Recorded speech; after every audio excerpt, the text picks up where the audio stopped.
పండగలే. High power ఉల్లాసం, high power ఉత్సాహం, high power ఆరోగ్యం, హై పవర్ ఆనందం. గుంటూరు వారి XXL మరియు హై పవర్ హార్స్ దేశవాళీ మినపగుళ్ళు. బంధాలు అనుబంధాలు మరింత దృఢంగా, మరింత బలంగా.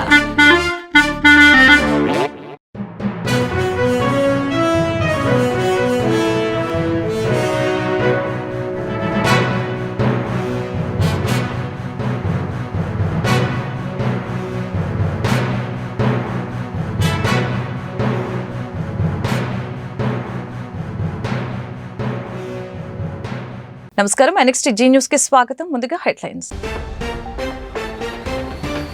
వైసీపీ సభ్యుల ప్రవర్తనపై అసహనం, సభ్యత మర్చిపోయారంటూ ఆగ్రహం. జగన్ తీరును ఆక్షేపించిన స్పీకర్ అయ్యన్న పాత్రుడు. తాజాగా ఎమ్మెల్సీ ఎన్నికలు, పగడ్బందీగా ఏర్పాట్లు, గుర్తింపు కార్డు తప్పనిసరి అని స్పష్టం చేసిన ఎన్నికల RO నాగలక్ష్మి. వైసీపీ విధ్వంసం చూస్తే భయమేస్తోంది, వివేక హత్య గుర్తొస్తోంది deputy CM Pawan Kalyan. YCP TDP మధ్య ఫైర్, బొత్స వర్సెస్ లోకేష్, వేదికగా మారిన శాసన మండలి. అసెంబ్లీలో వైసీపీ నేతల విధ్వంసం చూస్తే వివేక హత్య గుర్తొచ్చిందని డిప్యూటీ సీఎం పవన్ కళ్యాణ్ తెలిపారు. గవర్నర్ ప్రసంగిస్తూ ఉంటే వైసీపీ నేతలు అలా ప్రవర్తించవచ్చా అని ప్రశ్నించారు. గవర్నర్ ప్రసంగానికి ధన్యవాదాలు తెలిపే తీర్మానంపై చర్చలో భాగంగా పవన్ మాట్లాడారు. వైసీపీ నేతలు గొడవలు బూతులకి పర్యాయపదంగా మారిపోయారు. ఇలాంటి నేతల్ని ఇన్ని సంవత్సరాలుగా చంద్రబాబు ఎలా తట్టుకొని నిలబడగలిగారు అని అనిపించింది. ఆయనకు హ్యాట్స్ ఆఫ్. ఈ గొడవ చూస్తుంటే వైసీపీ విధ్వంస విధానాలు గుర్తొచ్చాయి. ప్రజావేదిక కూల్చివేసిన తీరు, 200 పైచిలుక ఆలయాలు కూల్చివేత, డాక్టర్ సుధాకర్ చనిపోయిన విధానం, జంగారెడ్డిగూడెం కల్తీసార మరణాలు, సుప్రీంకోర్టు జడ్జిపై లేఖ రాయటం, హైకోర్టు న్యాయమూర్తులపై సోషల్ మీడియాలో విమర్శలు చేయటం, పత్రికాధిపతులపై దాడులు, మడ అడవుల విధ్వంసం, చంద్రబాబుని 53 రోజులు జైల్లో పెట్టిన విధానం, అమరావతి రైతుల్ని రక్తం వచ్చేట్లు కొట్టి కేసులు పెట్టిన తీరు, తిరుపతి కల్తీ లడ్డు ఘటనలు గుర్తొచ్చాయి. అసెంబ్లీలోనే ఈ స్థాయిలో ప్రవర్తిస్తే బయట కూడా ఇలాంటి గొడవలు జరుగుతాయని పవన్ కళ్యాణ్ తెలిపారు. మనల్ని అత్యధిక మెజారిటీతో ఇక్కడ కూర్చోబెట్టింది ప్రజలని పవన్ తెలిపారు. గౌరవ ముఖ్యమంత్రి గారి ఆధ్వర్యంలో నడుస్తూ ఉంది ప్రభుత్వం. మేమందరం ఆయనకి సహాయ సహకారాలు అందిస్తా ఉన్నాం అధ్యక్ష. Governor his excellency Abdul Nazeer గారికి రాష్ట్ర ప్రభుత్వ అధిపతిగా గవర్నర్ హోదాలో శాసనసభను ఉద్దేశించి రాష్ట్ర అభివృద్ధి భవిష్యత్ నమూనాను దిశానిర్దేశం చేసినందుకు వారికి నా హృదయపూర్వక కృతజ్ఞతలు. అలాంటి ఉన్నతమైన వ్యక్తి ఇస్తున్న సందేశాన్ని చూసి వైసీపీ వాళ్ళు బాయ్కాట్ చేయడం చాలా దురదృష్టకరం. ఇలాంటి ఆయన చూస్తూ ఉన్నాను అధ్యక్ష. ఇట్లాంటి ఇబ్బంది పెట్టే సమయంలో కూడా ఆయనకు ఆరోగ్యం కూడా సరిగ్గా లేదు, జ్వరం వచ్చిన సమయంలో కూడా ఆయన ఎంత ఇబ్బంది పెడుతుంటే ఆయన చాలా సక్సెస్ఫుల్గా ఆయనకి ఇచ్చినందుకు మనస్ఫూర్తిగా వారికి నా ధన్యవాదాలు, నా కృతజ్ఞతలు తెలియజేస్తాను. చట్టసభలు దేవాలయాలు లాంటివి రాజ్యాంగాన్ని పరిరక్షించేందుకు 5 కోట్ల ఆంధ్రప్రదేశ్ రాష్ట్ర ప్రజల భవిష్యత్తుని నిర్ణయించే వేదిక ఇది. అలాంటి సభను హుందాగా నడిపించాలని కూటమి ప్రభుత్వం అధికారులకు వచ్చిన రోజు నుంచి తరచుగా చెప్తూ గౌరవ ముఖ్యమంత్రి గారు పదే మా అందరికీ దిశానిర్దేశం చేస్తూ ఉంటారు. గతంలో కూడా మొదటి రోజు కూడా వారికి ఎట్లా రావాలి పెడితే లేదు మనం ఇబ్బంది పెట్టొద్దు, వాళ్ళకి 11 సీట్లు వచ్చినా కానీ పాపం వారికి ఇవ్వాల్సింది గౌరవం వాళ్ళకి ఇద్దామని చెప్పి ఏ రోజు కూడా ఇబ్బంది పెట్టి గబుక్కుని ఒక మాట అంటుంటే గౌరవ సభ్యులు కొంతమంది ఇక్కడి నుంచి అలా చెయ్యొద్దు, అలా మాట్లాడకండి అని అందరినీ చాలా సున్నితంగా మందలించారు ఆయన. ఇట్లాంటి ఉన్నప్పుడు వాళ్ళు ప్రవర్తించే విధానం చాలా బాధ అనిపించింది. మేమందరం 164 మంది సభ్యులు చాలా బాధ్యతగా వ్యవహరిస్తున్నాం అధ్యక్ష. భవిష్యత్తులో కూడా రాజ్యాంగ పరిరక్షణ, రాష్ట్ర ప్రజల సంక్షేమం, రాష్ట్ర సమగ్ర అభివృద్ధి జయంగా వ్యవహరిస్తామని సందర్భంగా గవర్నర్ గారికి శాసనసభ వేదికగా తెలియజేస్తాం. నిన్న సభలో గందరగోళం సృష్టించి సభ నుండి వెళ్ళిపోయిన 11 మంది ఎమ్మెల్యేల పార్టీకి సంబంధించిన ఎమ్మెల్సీ ప్రవర్తనని ఖండిస్తూ ఇందులో ఆ తప్పు లేనప్పటికీ కూడా గవర్నర్ గారికి ప్రభుత్వం తరఫున క్షమాపణ తెలియజేస్తాను అధ్యక్ష. గౌరవ శాసనసభ స్పీకర్ శ్రీ అయ్యన్న పాత్రుడి గారికి, సభలో ఆసీనులై ఉన్న గౌరవ ముఖ్యమంత్రి శ్రీ నారా చంద్రబాబు నాయుడు గారికి, మంత్రివర్యులకు, శాసనసభ్యులకు, శాసన మండలి సభ్యులకు, అలాగే సభ నుంచి వెళ్ళిపోయిన వైసీపీ సభ్యులకు కూడా నా హృదయపూర్వక నమస్కారం. అధ్యక్ష, మేము ఆర్థిక ఇబ్బందులు పడుతున్న రాజధాని ఇచ్చి కూడా రాజధాని నిర్మించుకోలేని రాష్ట్రంలో గత ప్రభుత్వం రాజధానిపై నిర్మాణం దృష్టి పెట్టకుండా 3 ముక్కలాట ఆడింది. గవర్నర్ ప్రసంగంపై ధన్యవాదాలు తెలిపే తీర్మానంపై చర్చ సందర్భంగా ఏపీ శాసన మండలిలో గందరగోళం నెలకొంది. కూటమి సభ్యులు వైసీపీ సభ్యుల మధ్య వాగ్వాదం చోటు చేసుకుంది. రాష్ట్రంలో పెట్టుబడులకి ఒప్పందాలు జరిగాయని, కొత్త ప్రాజెక్టుల వలన ఉపాధి అవకాశాలు పెరుగుతాయని మంత్రి లోకేష్ తెలిపారు. అయితే 4 లక్షల మందికి ఉద్యోగ అవకాశాలు కల్పించామని ముందే ఎలా చెప్పారని మండలిలో ప్రతిపక్ష నేత బొత్స సత్యనారాయణ ప్రశ్నించారు. ప్రసంగంలో తప్పులు ఉంటే సరిదిద్దాలని, అలా చేస్తే తప్పేం కాదని చెప్పారు. గవర్నర్ ప్రసంగం ప్రతి ఇవ్వాలని మండలి చైర్మన్ మోషన్ రాజు కోరగా మంత్రి అనిత తీసుకువెళ్లి ఇచ్చారు. పెట్టుబడులు పెట్టగానే ఉద్యోగాలు వస్తాయని తాము చెప్పట్లేదని అన్నారు. పరిశ్రమలు వచ్చిన తర్వాత 2-3 ఏళ్లలో ఉద్యోగ అవకాశాలు వస్తాయని లోకేష్ బదులిచ్చారు. పార్టీ విధానం ఇది చాలా, ప్రభుత్వ విధానం ఇది చాలా క్లారిటీగా గవర్నమెంట్ పాలసీ ఇది. గతంలో ఎన్ని పరిశ్రమలు పోయినాయి అటు కూడా స్పీచ్ లో చెప్తా వాకౌట్ చేయకుండా చూసుకోండి అధ్యక్ష. ఎందుకంటే మళ్ళీ మాట్లాడేసి వాకౌట్ చేసే అలవాటు అధ్యక్ష. దయచేసి గౌరవ సభ్యులు కూర్చోమనండి. వాకౌట్ చేయకుండా ఉంటే అన్ని వివరాలు చర్చిద్దాం అధ్యక్ష. చర్చ జరగాలి. ఈ ప్రభుత్వ విధానం లేదంటే అది మాడకూడదు. చర్చ జరగాలనేది ప్రభుత్వ విధానం అధ్యక్ష. ఇది పార్టీ ప్రభుత్వ విధానం. ఒక్క నిమిషం అధ్యక్ష. ఇప్పుడు 6.5 లక్షల కోట్లు. త్రిమూర్తులు గారు కొంచెం ఒకసారి వినండి సార్, చెప్తున్నాను, చదువుతున్నాను సార్. 4th page లో to date investors have pledged investment of 6.5 lakh crores with an employment potential of over 4 lakh jobs. ఇది చెప్పారు అధ్యక్ష.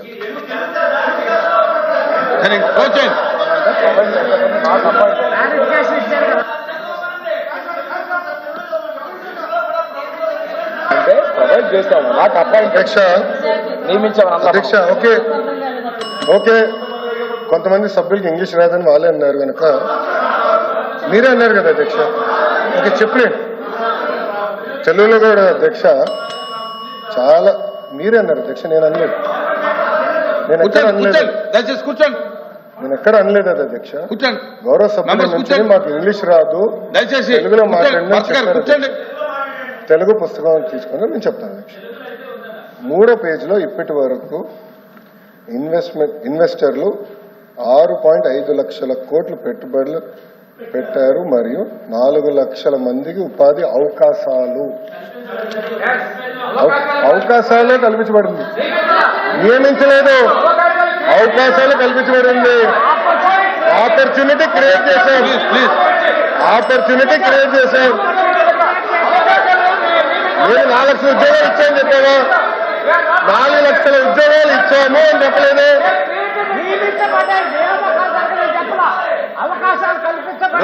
అవకాశాలు కల్పించబడి నియమించని చెప్పలేదు. తెలుగులో చెప్తున్నా అధ్యక్ష. నాకు ఒకటి పంపించండి, తెలుగు చదువుకోవాలి అధ్యక్ష. నాకు ఆ బుక్ ఒకటి పంపించండి, మీరు తీసుకోండి. Telugu English sir. అసెంబ్లీలో వైసీపీ సభ్యుల ప్రవర్తనపై స్పీకర్ అయ్యన్న పాత్రుడు తీవ్ర అసహనం వ్యక్తం చేశారు. బడ్జెట్ సమావేశాలు 2వ రోజు సభ ప్రారంభం కాగానే ఆయన మాట్లాడారు.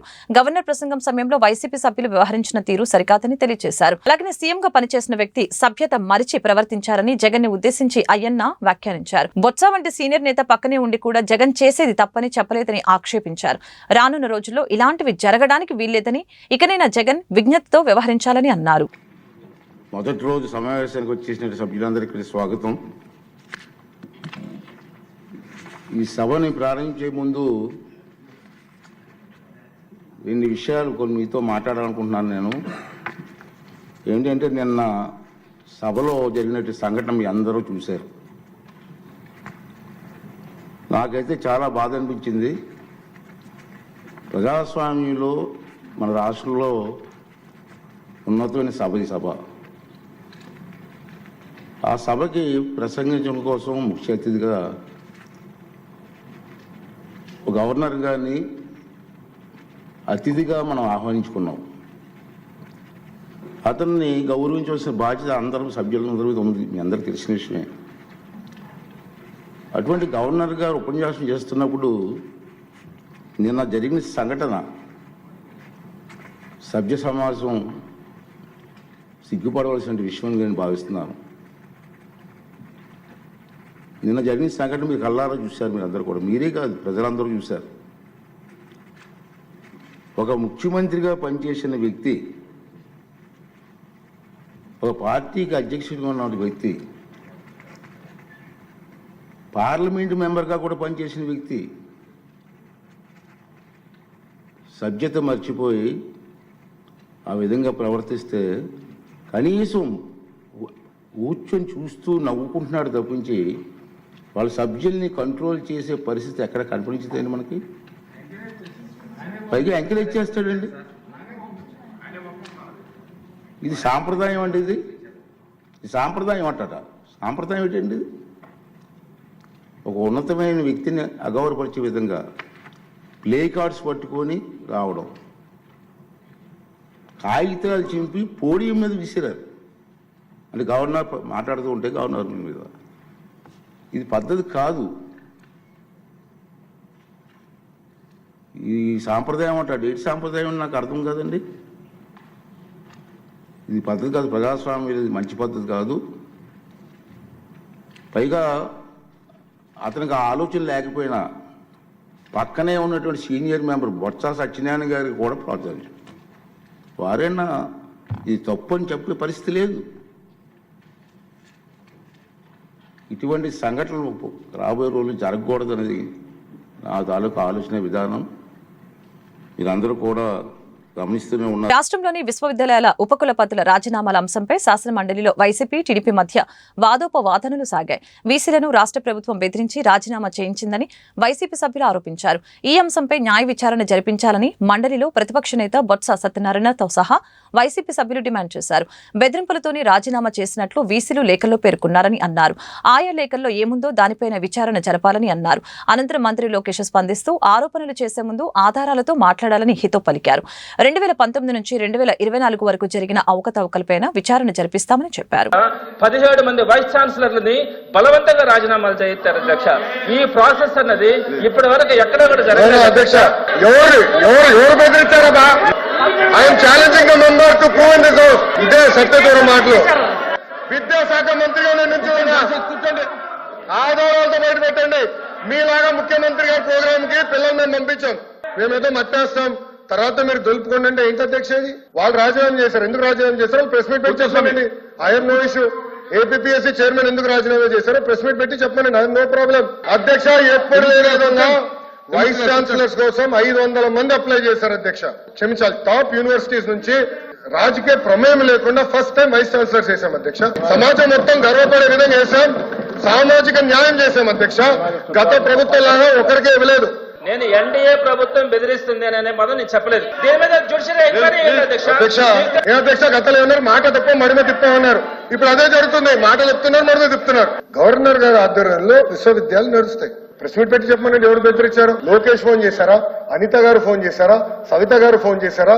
సంధ్యారాణి గారు ఫోన్ చేశారా? లేదంటే మా స్వామి గారు ఫోన్ చేశారా? ఎవరు ఫోన్ చేసి బెదిరించారో చెప్పమని ఆయన ఛాలెంజ్. అధ్యక్ష, గతంలో ఏం చేశారు అధ్యక్ష? ఏపీఎస్సీ చైర్మన్ రూమ్ లోకి వెళ్ళినా తాళాలు వేసి పంపించారు అధ్యక్ష. వీళ్ళు మాట్లాడేది అధ్యక్ష. గవర్నర్ గారిని కించపరిచే విధంగా మాట్లాడినట్టుంది అధ్యక్ష. నిరూపించమనండి, విత్డ్రా చేయమనండి. రెండిట్లో ఏదో జరగాలి అధ్యక్ష. నిజంగా గౌరవ మంత్రి గారి ఆయన శాఖే కాబట్టి ఎంక్వైరీ చేయండి, నిరూపిస్తాం. 2019 నుంచి జరిగిన అవకతవకలు ఏంటి మొత్తం చేస్తాం అధ్యక్ష. ఆల్రెడీ ఎంక్వైరీ చేశాను అధ్యక్ష. దానిపైన అది రిపోర్టెడ్ గా టేబుల్ ఇన్ ద హౌస్. దాని తర్వాత ఎవరు బెదిరించారు ఏంటో కూడా డిస్కస్ చేయడం. I know problem. బెదిరిస్తాం, పరదాలు కట్టుకుని తిరుగుతాం. అది మా ప్రభుత్వం కాదు అధ్యక్ష.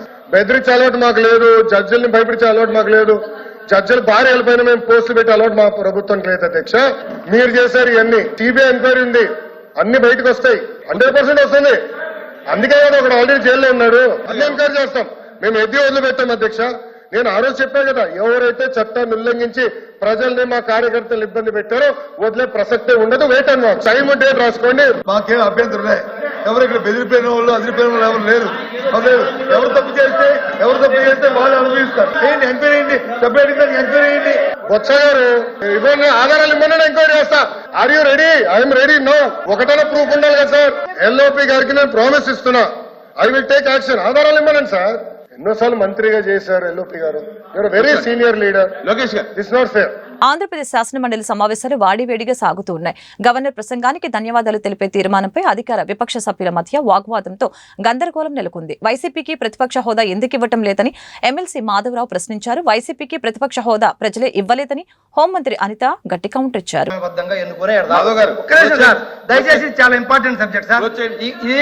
ఈ పుస్తకంలో నిన్న అందరూ మాట్లాడారు. ఈ పుస్తకంలో ఆ ప్రస్తావన లేదు. నిన్న చాలా మంది చాలా రకాలు మాట్లాడారు. దయచేసి ఇంకో 2-3 నిమిషాలు నేను ముగిస్తాను అధ్యక్ష. నా, నా. 2-3 నిమిషాలు అధ్యక్ష. లాస్ట్ పాయింట్ అధ్యక్ష, లాస్ట్ పాయింట్. ఇక చాలా మంది ఉన్నారు. అవును, లాస్ట్ పాయింట్ అధ్యక్ష. 15 నిమిషాలు కూడా ఇలా నాకు 15 నిమిషాలు కూడా ఇలా గంటలో. లాస్ట్ పాయింట్ అధ్యక్ష. ఒక్కడే అధ్యక్ష, లాస్ట్ పాయింట్ మీరు అధ్యక్ష, ఇది అందరూ వినాలి అధ్యక్ష.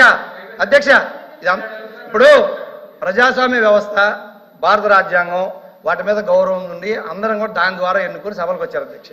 చాలా విచిత్రంగా మాట్లాడుతున్నారు అధ్యక్ష. నిన్న గవర్నర్ స్పీచ్ అయిపోయిన తర్వాత బయటకు వచ్చేసి ఏంటంటే ప్రభుత్వం ఒకటి ఉంటుంది అధ్యక్ష, ప్రతిపక్షం ఒకటి ఉంటుంది అధ్యక్ష. ప్రభుత్వం అంటే ఏంటి? అధికారాన్ని వాళ్ళు భాగస్వాములు కావచ్చు, వాళ్ళు కావచ్చు పంచుకొని ప్రజల చేత ఎన్నుకోబడి ప్రభుత్వంలోకి వచ్చారు అధ్యక్ష. ఒక్క నిమిషం ఎన్నుకోబడి వచ్చారు. ప్రతిపక్షం అంటే ఏంటి అధ్యక్ష? పిఎస్సి చైర్మన్ ప్రతిపక్షం వాళ్ళకి ఇచ్చేది భారత రాజ్యాంగం ప్రకారం, ప్రజాస్వామ్యం ప్రకారం సాంప్రదాయం అధ్యక్ష. అధికార ప్రభుత్వానికి అధికారంలో భాగస్వామ్యులుగా ఉన్న వాళ్ళకి, మంత్రులుగా, డిప్యూటీ సీఎంలుగా ఈ సభలో ఉన్న వాళ్ళకి ఎలా పిఎస్సి ఇస్తారు? ఎలా పిఎస్సి ఇస్తారు? ప్రతిపక్షం ఏది అధ్యక్ష? లేదనుకోండి, వాళ్ళే ప్రతిపక్షం రావాలనుకుంటే వాళ్ళు రాజీనామాలు చేసి మంత్రులు, డిప్యూటీ సీఎంలు వచ్చేయండి. అంతేగాని ఇలా ఎవరి నోటికొచ్చిన మాట్లాడి ఈ రోజు గవర్నర్ ప్రసంగంలో రాష్ట్రానికి సంబంధించింది ఏదీ లేదు. ఇంకొక విషయం అధ్యక్ష, గత ప్రభుత్వం అన్నారు వడ్డీలు కడుతున్నామన్నారు.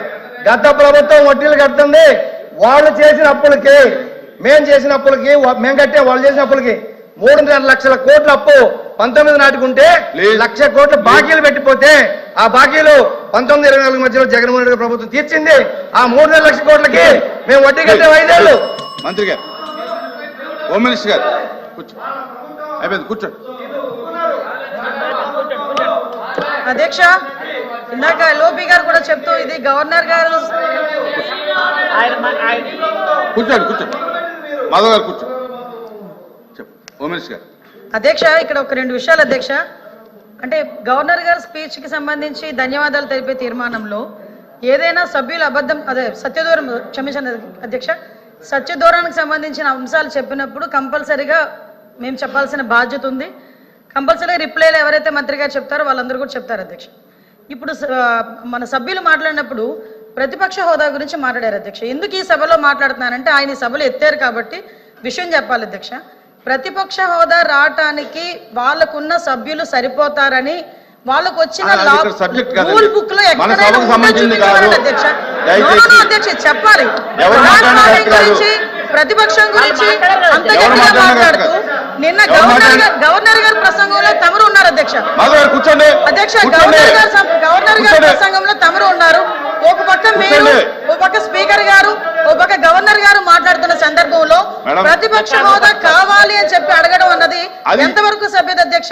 వీళ్ళ సభ్యత సంస్కారాల గురించి మాట్లాడుతున్నారేంటి అధ్యక్ష? ప్రతిపక్ష హోదా అనే విషయం ఈ సభకు సంబంధించింది కాదు. అది ఆయన మాట్లాడారు అధ్యక్ష. ఎవరు మాట్లాడినా చెప్పాలి. ఎవరు మాట్లాడినా కరెక్ట్ కాదు. ప్రజలు ఇవ్వలేదు ఈ రోజు. చంద్రబాబు నాయుడు గారు, పవన్ కళ్యాణ్ గారు, గవర్నర్ గారు ఇచ్చింది కాదు అది. ప్రజలు ఈ రోజు ప్రతిపక్ష హోదా ఇవ్వలేదు. మీరే ఒకనొక సందర్భంలో అధికారంలో ఉండేటప్పుడు అట్నుంచి తీసుకుంటే ప్రతిపక్ష హోదా పోతుంది, చంద్రబాబు నాయుడు గారు పోతుందని మాట్లాడారు. మరి ఆ రోజు రూల్ అండ్ రెగ్యులేషన్స్ తెలీదా? ఆ రోజు సత్యబాబు గారు పెద్ద ఆయన సభలో ఉన్నారు అధ్యక్ష. అర్థం చేసుకోవాలి అధ్యక్ష. ఎక్కడ పడితే అక్కడ ఇలా దీని గురించి మాట్లాడితే మేము మాట్లాడతాం. ఉమ్మడి కృష్ణా గుంటూరు జిల్లాల పట్టభద్రుల నియోజకవర్గ ఎమ్మెల్సీ ఎన్నికలు సజావుగా జరిగేలా పగడ్బందీగా ఏర్పాట్లు చేసినట్లు గుంటూరు జిల్లా కలెక్టర్, ఎన్నికల రిటర్నింగ్ అధికారి నాగలక్ష్మి స్పష్టం చేశారు. ఓటు హక్కు వినియోగించుకునేలా ప్రతి పౌరుడు తప్పనిసరిగా గుర్తింపు కార్డు కలిగి ఉండాలని తెలిపారు. ప్రతి పోలింగ్ స్టేషన్లో నిఘా నీడలు ఉంటాయని చెప్పారు. ప్రభుత్వ, ప్రైవేట్ రంగ సంస్థల్లో పనిచేసే పట్టభద్రుల ఉద్యోగులకి తప్పనిసరిగా సెలవు ఇవ్వాలని అన్నారు.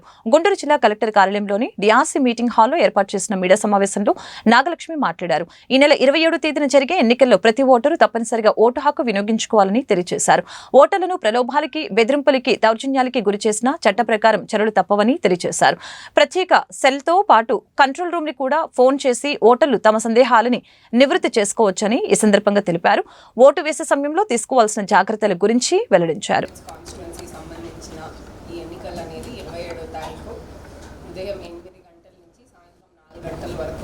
పోల్ టైమింగ్స్ అనేది ఈసీఐ వారు అనౌన్స్ చేస్తున్నారు. మనకి పోల్ సందర్భంగా ముఖ్యంగా ఫస్ట్ ఓటర్స్ అందరూ కూడా తెలుసుకోవాల్సింది ఏంటంటే మనకి poll timings 8 AM to 4 PM. And మనకి పోలింగ్ స్టేషన్ వెళ్ళినప్పుడు ఓటర్స్ ఖచ్చితంగా వాళ్ళ ఐడి కార్డ్స్ అనేది తీసుకొని వెళ్ళాలి. మనకి ఈసీఐ మ్యాండేట్ చేసిన ID cards 10 different ID cards ఉన్నాయండి. ఆధార్ కానీ, డ్రైవింగ్ లైసెన్స్ కానీ, పాన్ కానీ, పాస్పోర్ట్ కానీ, తర్వాత ఇప్పుడు వాళ్ళు ఏదైనా సెంట్రల్ గవర్నమెంట్ ఆఫీస్ కానీ, స్టేట్ గవర్నమెంట్ ఆఫీస్ కానీ, పిఎస్యూస్ కానీ ఏదైనా కంపెనీస్లో పనిచేస్తుంటే వారు ఐడి కార్డ్స్, లేకపోతే మనకి ఏదైనా కాలేజెస్, ఎడ్యుకేషనల్ ఇన్స్టిట్యూషన్స్లో పనిచేస్తుంటే ఆ ఐడి కార్డ్స్, లేకపోతే పబ్లిక్ రిప్రజెంటేటివ్స్కి అయితే మనము గవర్నమెంట్ ఇచ్చే అఫీషియల్ ఐడి కార్డ్స్, తర్వాత మనకి డిఫరెంట్లీ ఏబుల్డ్ పీపుల్కి వాళ్ళకు ఉండే మనకి డిఫరెంట్లీ ఏబుల్డ్ అని రికగ్నైజ్ చేసిన సర్టిఫికెట్స్ కానీ, యూడిఐడి ఐడి కార్డ్స్ కానీ, సో ఇట్లా 10 డిఫరెంట్ టైప్స్ ఆఫ్ డాక్యుమెంట్స్ని ఈసీఐ వారు యాజ్ అ వ్యాలిడ్ ఐడెంటిఫికేషన్ డాక్యుమెంట్గా అనౌన్స్ చేయడం జరిగింది. సో ఓటర్స్ అందరూ కూడా ముఖ్యంగా పోల్ టైమింగ్స్లో పోలింగ్ కేంద్రంకి వెళ్ళినప్పుడు ఖచ్చితంగా ఓటర్ స్లిప్తో పాటు ఐడి కార్డ్ అనేది కంపల్సరీగా తీసుకెళ్ళాలి. నెక్స్ట్ అక్కడ సెల్ ఫోన్స్ కానీ, ఎటువంటి ఎలక్ట్రానిక్ గ్యాజెట్స్ కానీ, స్మార్ట్ వాచెస్ కానీ ఇట్లాంటివి మనము పోలింగ్ స్టేషన్లోపు అలౌ చేయబడదు. సో సెల్ ఫోన్స్ కానీ, స్మార్ట్ వాచెస్ కానీ, other electronic gadgets polling stations దగ్గర కూడా తీసుకెళ్ళడానికి వీల్లేదు. తర్వాత మనకి ఓటర్స్ వాళ్ళు సపోజ్ మాకు ఇంకా కూడా ఏ పోలింగ్ స్టేషన్లో తెలీదు అనేది ఉంటే మనము 2 different types of facilitation options ఇస్తున్నాము. ఒకటి మనకు ప్రతి తహసీల్దార్ ఆఫీస్లోనూ, కలెక్టరేట్లోనూ మనం ఒక పర్సన్ని ఒక సెల్లో డెసిగ్నేట్ చేసి రోల్తో కూర్చోబెడుతున్నాము. సో ఆ పర్సన్ దగ్గరికి వెళ్ళి ఏదైనా డౌట్స్ ఉంటే కూడా ఏ పోలింగ్ స్టేషన్లో ఎన్నో సీరియల్ నెంబర్లో ఉంది ఎక్సెట్రా చెక్ చేసుకోవచ్చు. లేదన్నా మనకి డిస్ట్రిక్ట్ కాల్ సెంటర్ ఉంది. సో ఈ కంట్రోల్ రూమ్ నంబర్కి కాల్ చేసినట్లయితే కూడా ఆ ఇన్ఫర్మేషన్ అనేది కన్వే చేస్తాం. ఆల్రెడీ మనకి డైలీ దానికి రిలేటెడ్ కాల్స్ వస్తుంది, ఇన్ఫర్మేషన్ కూడా వీఆర్ కన్వేయింగ్. ఇవి కాకుండా ఇంకా any other poll related doubts etcetera ఉన్నా కూడా కంట్రోల్ రూమ్ నంబర్స్కి కాల్ చేయొచ్చు. మనకి ఓటర్స్ అందరూ కూడా ఇంకొకటి, సుప్రీంకోర్టు న్యాయమూర్తులు వ్యవసాయ కార్మికులపై చేసిన వ్యాఖ్యలని వెనక్కి తీసుకోవాలని ఉభయ వ్యవసాయ కార్మిక సంఘాల నేతలు ఈశ్వరరావు, జంగల అజయ్ కుమార్ విజ్ఞప్తి చేశారు. దేశాన్ని దోచుకునే బడాబాబులపై న్యాయస్థానాలు ప్రత్యేక దృష్టి సారించాలని సూచించారు. కార్పొరేట్ దిగ్గజాలకు రాయితీలు, పేదలకి ఉచితాలు వద్దని న్యాయమూర్తులు వ్యాఖ్యలు చేయడం బాధాకరమని చెప్పారు. మంగళవారం గుంటూరు కొత్తపేట సిపిఐ జిల్లా కార్యాలయంలో ఉభయ వ్యవసాయ కార్మిక సంఘాల ఆధ్వర్యంలో ఉచితాలు అనుచితం, సబ్సిడీలు, సంక్షేమ పథకాల వలన వ్యవసాయ కార్మికులు సోమరిపోతులుగా మారుతున్నారని ఉన్నత న్యాయమూర్తులు కార్పొరేటర్లు వ్యాఖ్యలు వెనక్కి తీసుకోవాలని కోరుతూ రౌండ్ టేబుల్ సమావేశం జరిగింది. ఈ సందర్భంగా వారు మీడియాతో మాట్లాడారు. ఉద్యోగ భద్రతలేమి, సామాజిక అసమానతల నేపథ్యంలో బడుగు జీవుల పక్షాన న్యాయమూర్తులు అండగా ఉండాలని ఆకాంక్షించారు. కూలీ నాలి చేసుకునే కార్మికుల సంక్షేమం పట్ల సానుకూల ధోరణితో రాజ్యాంగబద్ధమైన పదవుల్లో ఉన్నవారు ఉండాలని అభిలాషించారు. ఇవాళ తీవ్రమైనటువంటి ఆర్థిక సంక్షోభంలో కనీసం 2 పూట్ల తిండి కూడా తినటానికి అవకాశం లేని దుస్థితిలో ఉన్నటువంటి ఈ నేపథ్యంలో ఉదయం నుంచి సాయంత్రం వరకు పనిచేసిన వ్యవసాయ కార్మికుడికి సరైనటువంటి వేతనాలు లేనటువంటి ఈ దశలో, పని భద్రత లేనటువంటి ఈ రోజుల్లో ప్రభుత్వాలు కానీ, న్యాయస్థానాలు కానీ అత్యధిక శాతంగా ఉన్నటువంటి పేదరికంలో మగ్గుతున్నటువంటి వ్యవసాయ కార్మికుల ఎడల కనీస మానవత్వంతో వ్యవహరించాల్సిన అవసరం ఉన్నది. ఇవాళ నరేంద్ర మోడీ బడ్జెట్ ప్రవేశపెడితే, అంటే ఆయన తరపున నిర్మలా సీతారామన్ ప్రవేశపెడితే, దాంట్లో ముఖేష్ అంబానీ లాంటి వాళ్ళకి, గౌతమ్ అదానీ లాంటి వాళ్ళకి మేలు చేసే పద్ధతుల్లో దేశంలో 90% మంది ఉన్నటువంటి పేద ప్రజలకి, మధ్యతరగతి ప్రజలకి ఇబ్బంది కలిగే పద్ధతుల్లో, భారాలు పడే పద్ధతుల్లో ఈ బడ్జెట్లు కూడా ప్రవేశపెడుతున్నటువంటి ఈ దశలో ఆకలితో అలమటించేటటువంటి వ్యవసాయ కార్మికులు తమ గోడు ఎవరికి చెప్పుకోవాలి? చెప్పుకోవడానికి మిగిలినటువంటి కోర్టు న్యాయమూర్తులు కూడా వ్యవసాయ కార్మికులకి ఉచితాలు ఇచ్చినందువల్ల సోమరిపోతులుగా మారుతూ ఉన్నారు అనేటటువంటి భావన వెనక్కి తీసుకోవాలని సవినయంగా కోర్టు వారిని విజ్ఞప్తి చేస్తూ ఉన్నాం. నేను ఒక్కటి సూటిగా సవినయంగా వారి దృష్టికి తీసుకొని వస్తూ ఉన్నా. ఈ దేశం నుంచి కుంభకోణాలు చేసి ఆర్థిక దోపిడీ చేసి నీరవ్ మోడీ పారిపోయాడు. ఈశ్వరరావు, వ్యవసాయ కార్మిక సంఘం గుంటూరు జిల్లా ప్రధాన కార్యదర్శి. ఈరోజు ఉభయ వ్యవసాయ కార్మిక సంఘాల ఆధ్వర్యంలో సుప్రీంకోర్టు ప్రధాన న్యాయమూర్తి గారు ఉచితాల వల్ల వ్యవసాయ కార్మికులు సోమరిపోతులు అవుతున్నారని వ్యాఖ్యలు చేయటం చాలా బాధాకరమైనటువంటి విషయం. మరి ఈ యొక్క వ్యాఖ్యలని వెనక్కి తీసుకోవాలని కోరుతూ ఈ రోజున ఉభయ వ్యవసాయ కార్మిక సంఘాల ఆధ్వర్యంలో రౌండ్ టేబుల్ సమావేశం ఏర్పాటు చేయడం జరిగింది. ఈ రోజున చూసినట్లయితే కోటీశ్వరులకు రాయితీల పేరుతో మరి వారిని గుప్త కోటీశ్వరులుగా మరి ప్రభుత్వాలు వారికి రాయితీల పేరుతో లక్షల కోట్ల రూపాయలు కొట్టివేయడం, మరి రుణమాఫీ చేయడం జరుగుతుంది.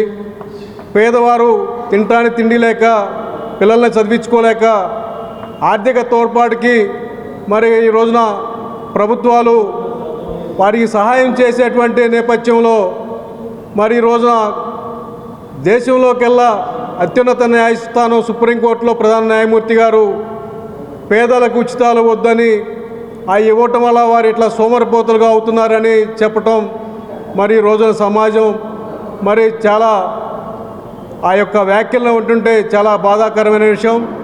ఇప్పటికైనా మరి న్యాయస్థానంలో ఉన్నటువంటి ప్రధాన న్యాయమూర్తులు కానీ పెద్దలు కానివ్వండి ఒక్కసారి పునరాలోచించి పేదలు వారికి వచ్చే తలసరి రోజు దినసరి వేతనంతో ఈ రోజున పెరిగిన నిత్యావసర ధరలకి అనుగుణంగా కుటుంబాలు పోషించాలంటే చాలా కష్టమైనటువంటి సమస్య కాబట్టి మరి ఈ రోజున రెయిన్బోలు పనిచేసినా కూడా వారికి రోజు దినసరి వేతనం 500-600 రూపాయలు వచ్చే నేపథ్యంలో ఈ రోజున నిత్యావసరమైనటువంటి ధరలు పెరిగిన రీత్యా పిల్లలను చదివించుకోవాలన్నా అద్దులు కట్టాలన్నా కూడా కుటుంబాలు భారం అయిపోయి ఎంతో ఇబ్బందులు పడుతున్న నేపథ్యంలో మరి ఈ రోజున ప్రభుత్వాలు వారికి చేయూతిస్తుంటే ఈ రోజున కోర్టులో ఉన్నట్టు అత్యున్నత న్యాయస్థానంలో ఉన్నటువంటి న్యాయమూర్తి గారు కూడా ఇలాంటి వ్యాఖ్యలు చేయటం చాలా బాధాకరమైన విషయం. ఒక్కసారి పునరాలోచించి ఆ యొక్క వ్యాఖ్యల్ని వెనక్కి తీసుకోవాలని ఉభయ వ్యవసాయ కార్మిక సంఘాల తరఫున మరి ప్రధాన న్యాయమూర్తి గారికి విజ్ఞప్తి చేస్తున్నాం. ఉమ్మడి కృష్ణా గుంటూరు జిల్లాల పట్టభద్రుల నియోజకవర్గ ఎమ్మెల్సీ పీడీఎఫ్ అభ్యర్థి కెఎస్ లక్ష్మణరావుకి ఆవాజ్ సంస్థ సంపూర్ణ మద్దతు ప్రకటించింది. నిజమైన లౌకికవాది కెఎస్ లక్ష్మణరావు అని ఆవాజ్ సంస్థ వ్యవస్థాపకులు మాజీ ఎమ్మెల్యే గఫూర్ కొనియాడారు. మైనార్టీలు కూడా తమ హక్కులు కాపాడుకోవాలంటే లక్ష్మణరావును గెలిపించుకోవాలని సూచించారు. గుంటూరు బ్రాడీపేట యూటీఎఫ్ కార్యాలయంలో ఏర్పాటు చేసిన మీడియా సమావేశంలో ఆయన మాట్లాడారు. ముస్లిం మైనార్టీల రక్షణ కోసం కెఎస్ లక్ష్మణరావు నిలబడ్డారని ఈ సందర్భంగా గుర్తు చేశారు. కార్యక్రమంలో ఆవాజ్ సంస్థ రాష్ట్ర కార్యదర్శి ఎంఏ చిస్టి సైదా తదితరులు పాల్గొన్నారు. నేను గఫూర్ అండి, ఆవాజ్ రాష్ట్ర ఫౌండర్గా ఉన్నాను. ఆవాజ్ అనేటువంటిది ఒక minority organisation. Awaaz minorities welfare and development ప్రధానంగా దృష్టిలో పెట్టుకొని పనిచేస్తుంది.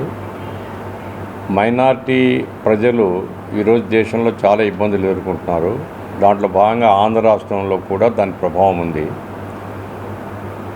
కేంద్ర ప్రభుత్వం ఎన్ఆర్సీ ఎన్పిఆర్ పేరిట సిటిజన్షిప్ యాక్ట్లో మార్పులు తీసుకుని వచ్చి చేసిన సందర్భంలో ముస్లింలు పౌరులు అవునా కాదా అనేటువంటి ప్రశ్న తలెత్తింది. ముస్లింల యొక్క రక్షణ కోసం ఆ రోజుల్లో మేము మిగతా లౌకిక సంస్థలన్నింటినీ కలిపి ఇక్కడ లౌకిక రాజ్యాంగ పరిరక్షణ సంస్థ ఒకదాన్ని ఏర్పాటు చేసినప్పుడు మాకు అన్ని విధాలా తోడ్పాటు ఇచ్చింది లక్ష్మణరావు గారు. ఆయన రాష్ట్ర కన్వీనర్గా ఉండి ఈ ఉద్యమాన్ని భుజస్కంధాలు వేసుకొని లౌకికవాదాన్ని కాపాడడం కోసం, మైనార్టీల హక్కుల కోసం రాష్ట్రమంతటా పర్యటించారు. ఎమ్మెల్సీగా తనకుండేటువంటి శక్తినంతటిని మైనార్టీల యొక్క రక్షణ కోసం వాళ్ళకు మద్దతుగా ఆయన ప్రకటించాడు. అట్లాగే దేశంలో మతోన్మాదానికి వ్యతిరేకంగా ఏ ఉద్యమం వచ్చినా ఆయన అందులో పాల్గొంటున్నారు. ఇటీవల వక్ఫ్ చట్టంలో మార్పులు తీసుకొని వచ్చి మైనార్టీల యొక్క ఆస్తులన్నింటినీ కాజేయాలనేటువంటి ఒక ప్రయత్నం జరుగుతుంది దేశంలో. ఇందులో కూడా ఆయన చట్టసభల్లో అంటే కౌన్సిల్లో కేరళ లాగా ఇక్కడ కూడా వక్ఫ్ చట్టాన్ని మేము అమలు చేయము, సవరణ చేసినా కానీ మేము కొత్త సవరణ అమలు చేయము అనేసి డిమాండ్ చేశారు లక్ష్మణరావు గారు. ఆ రకంగా ట్రూ సెక్యులర్ అంటే నిజమైనటువంటి లౌక్యవాదానికి కట్టుబడి ఉండేటువంటి మనుషులు చాలా తగ్గిపోతున్నటువంటి కాలంలో లక్ష్మణరావు గారిని గెలిపించడం కోసం ఆవాస్ సంస్థ తీర్మానం చేసి ఈ అన్ని జిల్లాలో అంటే ఏదైతే ఈ 6-7 జిల్లాలు ఉన్నాయో అన్నింటిలో ప్రయత్నాలు చేస్తున్నాం. నిన్న మేము కృష్ణా జిల్లా, పశ్చిమ కృష్ణా, తూర్పు కృష్ణా తిరిగాము. చాలా మంచి స్పందన ఉంది. మేము మిత్రులారా, ఈ నెల 27వ తేదీన ఆంధ్రప్రదేశ్ రాష్ట్రంలో ఎమ్మెల్సీ ఎన్నికలు జరుగుతూ ఉన్నాయి. అందులో భాగంగానే ఉమ్మడి కృష్ణా, గుంటూరు జిల్లాల గ్రాడ్యుయేట్ ఎమ్మెల్సీ ఎన్నికలు కూడా జరుగుతూ ఉన్నాయి. ఈ ఎన్నికల్లో ప్రోగ్రెసివ్ డెమోక్రటిక్ ఫ్రంట్ అభ్యర్థిగా కెఎస్ లక్ష్మణరావు గారు పోటీ చేస్తూ ఉన్నారు. Andhra Pradesh minority development forum Awas committee ఆయనకి సంపూర్ణమైనటువంటి మద్దతును తెలియజేస్తూ ఉంది. కేవలం ఆవాస్ కమిటీయే కాదు, ఈ రాష్ట్రంలో ఉన్నటువంటి అనేక సంస్థలు, వ్యక్తులుగా ఆయన విజయాన్ని కాంక్షిస్తూ పనిచేస్తూ ఉన్నటువంటి సందర్భం. బ్రైట్ హారిజన్స్ అనేటటువంటి సంస్థ ఉంది, కోవిడ్ చారిటబుల్ ట్రస్ట్ అని, హెల్ప్ లైన్ ఆర్గనైజేషన్ అని, ఇలాంటి అనేకమైనటువంటి సంస్థలు ఆయనకి మద్దతుగా ఉన్నాయి. ఈరోజు దేశవ్యాప్తంగా మతోన్మాదం చాలా తీవ్రంగా ఉన్నటువంటి నేపథ్యంలో ఆంధ్రప్రదేశ్ రాష్ట్రంలో కూడా గత కొద్ది కాలంగా చూస్తే మీరు తిరుపతి లడ్డు అని, హైందా శంఖారావం అని చెప్పి రకరకాలుగా ఈ రాష్ట్రంలో కూడా మతోన్మాదాన్ని జొప్పించే ప్రయత్నం జరుగుతూ ఉన్నటువంటి నేపథ్యంలో ఈ రాష్ట్రంలో మత సామరస్యం ఉండాలని చెప్పి, లౌకికవాదం పునరుద్ధరించబడాలని చెప్పి కోరుకునేటటువంటి ఒక అభ్యుదయవాదిగా గతంలో కూడా ఆయన పనిచేసి ఉన్నారు. ఇప్పుడు కూడా ఆయన రాజ్యాంగం యొక్క విలువల్ని కాపాడడం కోసం, రాజ్యాంగ యొక్క హక్కుల్ని కాపాడడం కోసం, ఎవరైతే అణగాడిన వర్గాలు ఉన్నారో ఆ మైనార్టీల యొక్క హక్కుల కోసం ఆయన మతం ఆధారంగా పౌరసత్వం లాంటి చట్టాలు తీసుకొచ్చినప్పుడు కూడా ఇది చాలా తప్పు అని చెప్పి ఆయన ఖండిస్తూ లౌకిక రాజ్యాంగ అపరిష్కృతంగా ఉన్న మున్సిపల్ కార్మిక సమస్యల్ని కూటమి ప్రభుత్వం పరిష్కరించాలని ఏపీ మున్సిపల్ వర్కర్స్ యూనియన్ నాయకులు కోట మాల్యాద్రి, రవికుమార్ డిమాండ్ చేశారు. సమ్మెకాలపు ఒప్పందాలని తక్షణమే అమలు చేయాలని తెలిపారు. మంగళవారం గుంటూరు నగరపాలక సంస్థ కార్యాలయం వద్ద మున్సిపల్ కార్మికుల న్యాయమైన డిమాండ్స్ నెరవేర్చాలని కోరుతూ ఏపీ మున్సిపల్ వర్కర్స్ యూనియన్ ఆధ్వర్యంలో నిరసన ప్రదర్శన జరిగింది. ఈ సందర్భంగా వారు మీడియాతో మాట్లాడుతూ పెరిగిన నిత్యావసర ధరల్ని దృష్టిలో పెట్టుకుని వేతనాలు పెంచాలని తెలిపారు. అలాగనే ఇంక్రిమెంట్ సమస్య పరిష్కరించాలని అన్నారు. ఈ విషయంలో ప్రభుత్వ తీరును నిరసిస్తూ మార్చి 3వ తేదీన జిల్లా కలెక్టరేట్ వద్ద ఆందోళన, 6వ తేదీన చెలో అసెంబ్లీ కార్యక్రమం చేపడుతున్నట్లు ప్రకటించారు. మున్సిపల్ కార్మికుల సమస్యలు అపరిష్కృతంగా ఉన్నాయి. నూతన ప్రభుత్వం వాటి మీద దృష్టి పెట్టాలని కోరుతా ఉన్నాం. ఏదైతే సమ్మె కాలంలో ఇచ్చిన హామీలన్నీ కూడా ఇవాటికి కూడా నెరవేర్చిన పరిస్థితి ఉన్నాయి. వాటికి సంబంధించి మరి ఈరోజు ఏదైతే కొత్తగా వచ్చిన ప్రభుత్వం గతంలో మరి అందరం కూడా పర్మిట్ చేస్తామని ఎన్నికల ముందు చెప్పడం, ఇప్పుడు మాత్రం ప్రైవేటు వ్యక్తులకి కాంట్రాక్టులకు ఇద్దామని ఆలోచన చేస్తూ ఉన్నారు. ఇది సరైనది కాదని ఏఐటీసీగా చెప్తా ఉన్నాం. అట్లాగే ఆప్కోస్ ఏదైతే నిర్వహిస్తూ ఉన్నారో, జీతాలు బ్యాంకుల్లో నేరుగా 1వ తారీఖు ఇస్తూ ఉన్నారో అది కొనసాగించాలని, మీరు కాంట్రాక్ట్ వ్యవస్థ కాకుండా డైరెక్ట్గా ప్రభుత్వమే ఆప్కోస్ని నిర్వహించి వర్కర్స్కి జీతాలు నేరుగా బ్యాంకుల ద్వారా మరి డిపార్ట్మెంట్గానే ఇవ్వాలని కోరుతా ఉన్నాం. అట్లాగే పర్మనెంట్ కార్మికులకు సంబంధించి ఏదైతే సరెండర్ లీవ్ సంబంధించి ఎన్కాష్మెంట్ని మరి విడుదల చేయడం ఒప్పుకున్నారు. కార్మిక సంఘాలు అడిగిన క్రమంలో ఇస్తామని చెప్పారు తప్ప మరి పోలీస్ డిపార్ట్మెంట్కి అట్లాగే చిన్న వాళ్ళకి ఇచ్చారు తప్ప ఈ రాష్ట్రంలో ఎక్కువ మంది మరి ఉన్నటువంటి మున్సిపల్ కార్మికులకి మరి ఇంతవరకు రాలేదు. వాటిని వెంటనే విడుదల చేయాలని కోరుతా ఉన్నాం. అట్లాగే ఇంక్రిమెంట్ సంబంధించి కూడా మరి పెండింగ్ ఉన్నాయి. ఇవన్నీ వెంటనే మరి విడుదల చేయాలని, మరి ఇంజనీరింగ్ కార్మికులకు సంబంధించి సమ్మె కాలంలో ఇచ్చిన హామీ ప్రకారం వాళ్ళందరికీ కూడా జీతాలు పెంపుదల చేయాలని కోరుతా ఉన్నాం. వీటికి తోడు మరి గత ప్రభుత్వం నుంచి పెండింగ్ ఉన్నటువంటి మరి అనేక సమస్యలు పరిష్కారం కావని పరిస్థితులు మరి ఈరోజు ఏపీ మున్సిపల్ వర్కర్స్ యూనియన్ రాష్ట్ర వ్యాప్తంగా కూడా మరి ఈ నిరసన కార్యక్రమాన్ని మరి నిన్న నిర్వహించింది, ఇవాళ నిర్వహిస్తూ ఉన్నాం. అట్లాగే 3వ తారీఖున మరి కలెక్టర్ ఆఫీస్ దగ్గర జిల్లా వ్యాప్త ఆందోళన, అట్లాగే 6వ తారీఖున చెలో అసెంబ్లీ కార్యక్రమాన్ని విజయవాడ నుంచి ప్రారంభించబోతా ఉన్నాం. ఇవన్నీ మరి అవ్వకముందే ప్రభుత్వం వెంటనే ఆప్కోకు సంబంధించి ప్రభుత్వం నిర్వహిస్తుందని చెప్పాలి. అట్లాగే పర్మనెంట్ కార్మికులకు సంబంధించి ఏదైతే మరి వాళ్ళ సమస్యలు ఉన్నాయో అవన్నీ కూడా వెంటనే హామీ ఇచ్చి ఈ సమస్యలు పరిష్కరించాలని, లేని పక్షంలో 6వ తారీఖున చలో అసెంబ్లీ కార్యక్రమాన్ని రాష్ట్ర వ్యాప్త మున్సిపల్ కార్మికులందరూ కూడా వ్యాప్తంగా మున్సిపల్ కార్మికుల సమస్యలు పరిష్కరించాలనే మరి ఏపీ మున్సిపల్ వర్కర్స్ యూనియన్ పిలుపు మేరకు ఈరోజు గుంటూరు నగరంలో ధర్నా కార్యక్రమం జరిగింది.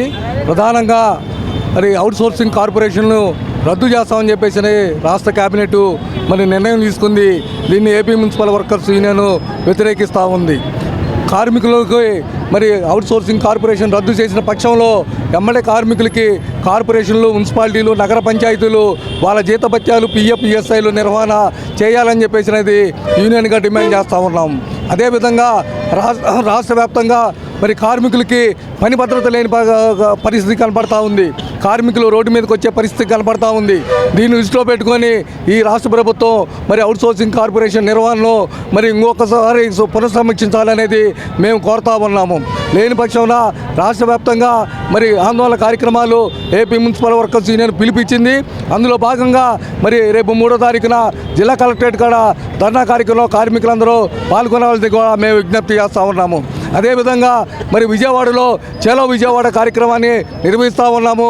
దానికి కూడా కార్మికులందరూ కూడా మరి అవుట్సోర్సింగ్ కార్పొరేషన్ని నిలుపుదల చేసుకోవడం కోసం స్పందించాలని చెప్పేసి మీ ద్వారా మేము తెలియజేస్తాం. ప్రతి ఒక్కరికి ఉద్యోగ కల్పనతో పాటు ఇంటికొక వ్యాపారం చేసుకునే విధంగా ప్రోత్సహించే బృహత్తరమైన ప్రణాళికతో కూటమి ప్రభుత్వం ముందుకు వెళ్తుందని గుంటూరు తూర్పు ఎమ్మెల్యే మహమ్మద్ నజీర్ తెలిపారు.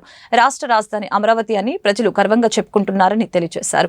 మంగళవారం గుంటూరు తూర్పు ఎమ్మెల్యే మహమ్మద్ నజీర్ మీడియాతో మాట్లాడారు. ఉమ్మడి కృష్ణా గుంటూరు జిల్లాల పట్టభద్రుల నియోజకవర్గ ఎమ్మెల్సీ కూటమి అభ్యర్థి ఆలపాటి రాజేంద్ర ప్రసాద్ని పట్టభద్రులు అత్యధిక మెజారిటీతో గెలిపించాలని పిలుపునిచ్చారు.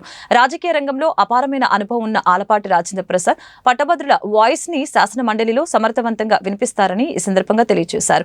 ఈ నెల 27వ తేదీన జరిగే ఎమ్మెల్సీ ఎన్నికల్లో తొలి ప్రాధాన్యత ఓటు ఆలపాటి రాజేంద్ర ప్రసాద్ కి వెయ్యాలని విజ్ఞప్తి చేశారు. రాజేంద్ర ప్రసాద్ గారికి రేపు 27వ తారీఖున జరగబోతున్నటువంటి ఎన్నికల్లో రాష్ట్రంలో ఉన్నటువంటి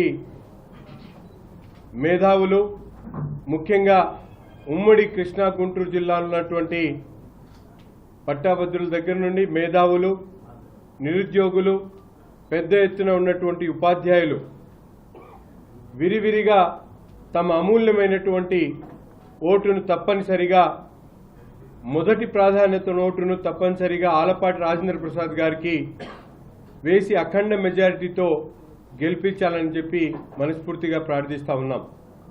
ఈరోజు మనందరం కూడా చూస్తూ ఉన్నాం, గత 8 నెలల క్రితం జరిగినటువంటి సాధారణ ఎన్నికల్లో రాష్ట్రంలో వర్గాలకు, ప్రాంతాలకు అతీతంగా కూటమి ప్రభుత్వాన్ని ప్రజలు అఖండ మెజారిటీతో గెలిపించినటువంటి పరిస్థితులు.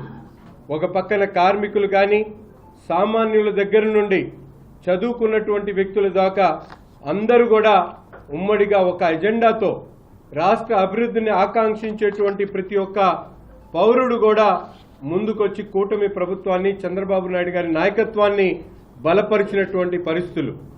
ఈరోజు చంద్రబాబు నాయుడు గారు గత 8 నెలల్లో కూటమి ప్రభుత్వం ఉన్నటువంటి చంద్రబాబు నాయుడు గారు కానీ, పవన్ కళ్యాణ్ గారు కానీ, కేంద్రంలో ఉన్నటువంటి నరేంద్ర మోడీ గారి సహకారంతో చేపడుతున్నటువంటి అభివృద్ధి కార్యక్రమాలు ప్రతి ఒక్కరికి కూడా కనిపిస్తూ ఉన్నాయి.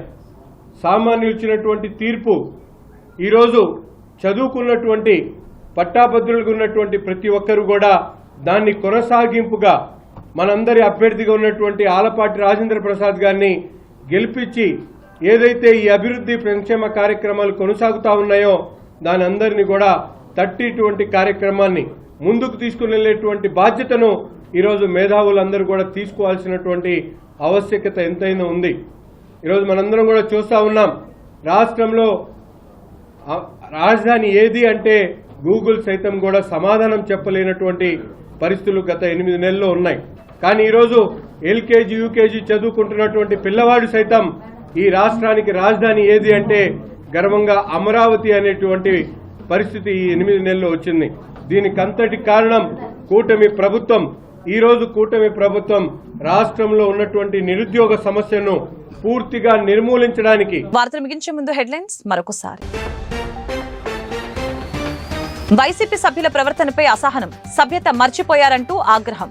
జగన్ తీరును ఆక్షేపించిన స్పీకర్ అయ్యన్న పాత్రుడు. సజావుగా ఎమ్మెల్సీ ఎన్నికలు, పగడ్బందీగా ఏర్పాట్లు, గుర్తింపు కార్డు తప్పనిసరి అని స్పష్టం చేసిన ఎన్నికల ఆర్ఓ నాగలక్ష్మి. వైసీపీ విధ్వంసం చూస్తే భయమేస్తోంది, వివేక హత్య గుర్తొస్తోంది deputy CM Pawan Kalyan. YCP TDP మధ్య ఫైర్, బొత్స వర్సెస్ లోకేష్, వేదికగా మారిన శాసన మండలి. ఈ వార్తలు ఇంతటితో సమాప్తం. మరొక బులెటిన్లో మళ్ళీ కలుద్దాం. నమస్కారం.